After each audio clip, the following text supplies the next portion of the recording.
ঝিনাইদহের শৈলকুপায় হিন্দু সম্প্রদায়ের সবচেয়ে বড় উৎসব দুর্গাপূজার ৬টি মূর্তি ভাঙচুরের ঘটনা ঘটেছে। সোমবার মধ্যরাতে উপজেলার ফুলহরি ইউনিয়নের হরিতলা সার্বজনীন পূজা মন্দিরে এই ঘটনা ঘটে।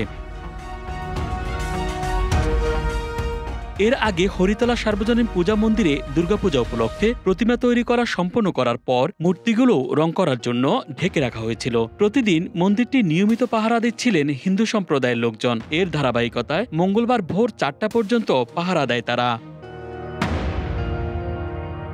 কিন্তু সকালে এসে অসুর, কার্তিক, সরস্বতী সহ ৬টি বিগ্রহেরই মাথা ভাঙা অবস্থায় দেখতে পায় স্থানীয়রা। এরপর সিসিটিভি ফুটেজে এলাকার মঞ্জেল আলী নামের এক ব্যক্তি মূর্তিগুলোকে ভাঙতে দেখা যায়।